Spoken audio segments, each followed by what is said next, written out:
muy amplios, en la que los niños, los adolescentes también tuvieron una presencia muy activa, hicieron una declaración y fueron, digamos que, catalizador de muchos de los acuerdos que salen en estos resultados.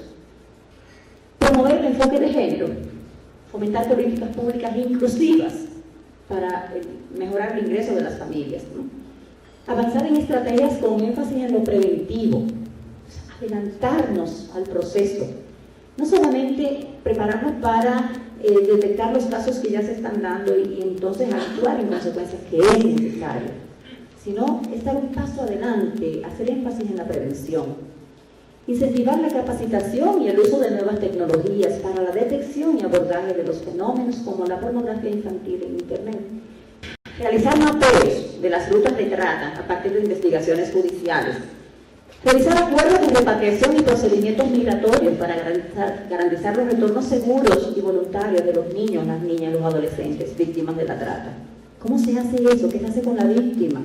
¿Cómo se devuelve a su país? ¿En qué condiciones? ¿Con qué seguridad? ¿Con qué cuidado para su situación particular? Repensar las estrategias para las zonas de frontera, teniendo en cuenta no solo las diferencias de procedimientos, sino las diversidades sociales y culturales. Respetar la diversidad cultural. Realizar investigaciones cualitativas para entender mejor las modalidades de la explotación sexual, incluyendo las modalidades emergentes. Trabajar en la responsabilización y tratamiento de los ofensores adolescentes y jóvenes, porque también los hay. Entonces no podemos calificarlos como ofensores o como agresores solamente, también hay que atenderlos, también hay que tratar de recuperar su identidad y su desarrollo sano. En un segundo eje, las iniciativas con el sector privado y la responsabilidad social empresarial implica alentar la responsabilidad social en la prevención, especialmente en el sector de viajes y turismo. Es algo que se discutió muchísimo en Buenos Aires y en lo que no hubo ningún desacuerdo. Pienso que ahí todo el mundo estuvo muy sintonizado en que esto es una prioridad y además que es una fortaleza de los procesos. Alentar la articulación de las acciones de los estados en el sector privado como iniciativa de responsabilidad social empresarial. Algunos retos y limitaciones en la aplicación de los marcos legales que vimos en Buenos Aires y que salieron en la cultura de impunidad, erradicar prácticas arraigadas culturalmente que tienen que ver con naturalizar los delitos con los niños, las niñas y los adolescentes. Promover la difusión y la adecuación de las legislaciones internas y de los instrumentos internacionales de derechos humanos, aplicándolo a cada situación particular. Tenemos que avanzar sobre la regulación procesal en materia de protección de derechos, para evitar la revictimización de nuevo, porque los procesos muchas veces están creando problemas, están volviendo a victimizar a los niños y a las niñas. Incluir el intelecto de Estado, la acción de datos estadísticos, ¿no? O sea, los explotadores sexuales, las personas que están dañando a los niños, no importa en qué país lo hagan, tiene que haber una base de datos. Estas estrategias multisectoriales, bueno, en general, indican que nos tenemos que ocupar más de la integralidad de las acciones, ¿sí? Que no podemos ir actuando por sectores, sino que cada sector tiene que conectarse con el próximo y ser catalizadores de los procesos y de los cambios. Creación de la figura del ombudsman del niño o alguna otra instancia con funciones parecidas, de manera que hubiera como un defensor de los derechos de los niños para generar estos cambios y para promover los movimientos a nivel de las comunidades. La capacitación de operadores de justicia, jueces, fiscales y demás sigue siendo también una cuestión actual. Incentivar la articulación de los sistemas de protección de los derechos directos que tengan que ver con la atención directa de las víctimas. Cuando un niño o una niña es violentada en sus derechos, es víctima de explotación sexual comercial, necesitamos tener un protocolo que nos diga hay que hacer esto, y después hay que hacer esto, y después hay que hacer esto. Mecanismos seguros de denuncia. Construcción de refugios y centros especializados de nuevo, y promover activamente el cumplimiento de la función pedagógica del Estado acerca del ejercicio. O sea, educar a la gente, a los adultos y a los niños, a los adolescentes, en cuáles son sus derechos y cómo exigirlos. Aquí quiero parar. Hubo una serie de propuestas de esta reunión de Buenos Aires, que no encajaba dentro de los ejes, pero eran tan importantes que estuvimos de acuerdo en ponerlas en el documento para que no se quedaran por fuera.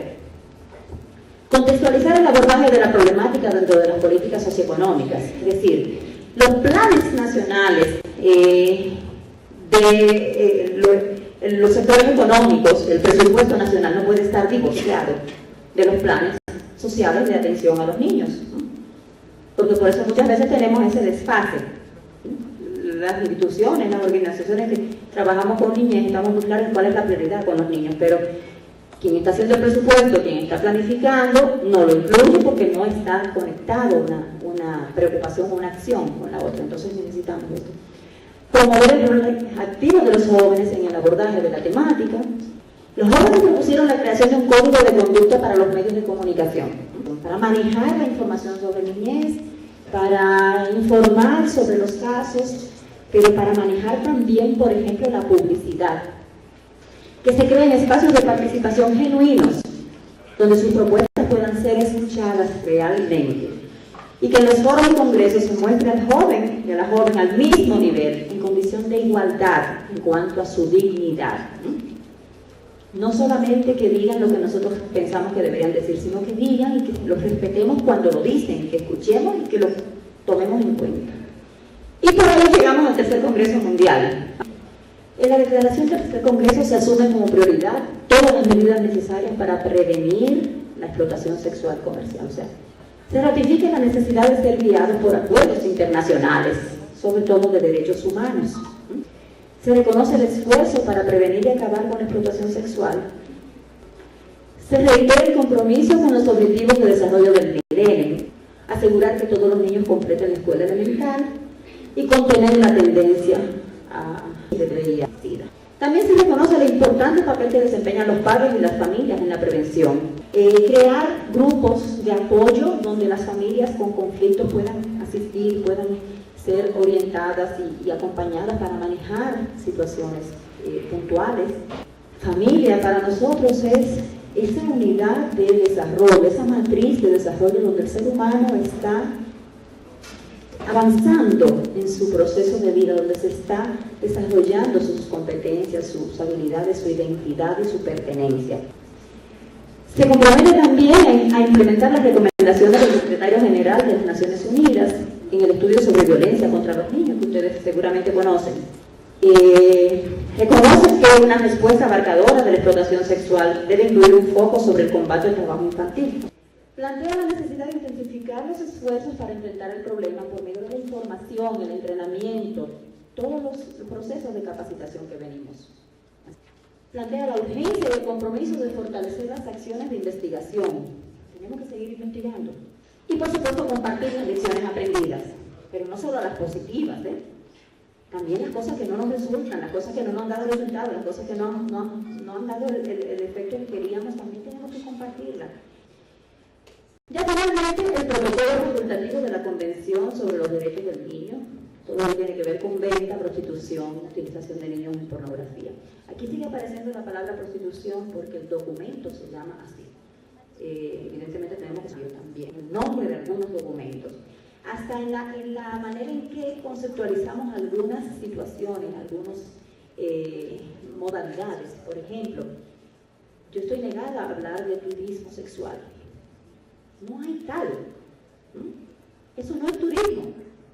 Eso es explotación. Eso es delito, eso es crimen. El turismo es otra cosa. Entonces, que una persona se introduzca en las redes de una actividad socialmente aceptable, constructiva y productiva, para cometer un delito no se puede legalizar, no se puede legitimar. Entonces, por ahí tenemos que empezar también a hacer una reflexión de los términos. Bueno, un poco la información del documento que seguramente ustedes ya conocen, vamos a pasar a los contenidos. Define venta, prostitución y pornografía infantil. O sea, nos da definiciones muy específicas que todavía estamos usando y que necesitamos incorporar a los planes y los programas. Establece la penalización de las acciones de los adultos, tanto los que actúan de manera directa, el adulto que comete el crimen de explotación sexual comercial, como los que facilitan el crimen. facilita la extradición de los explotadores y la aplicación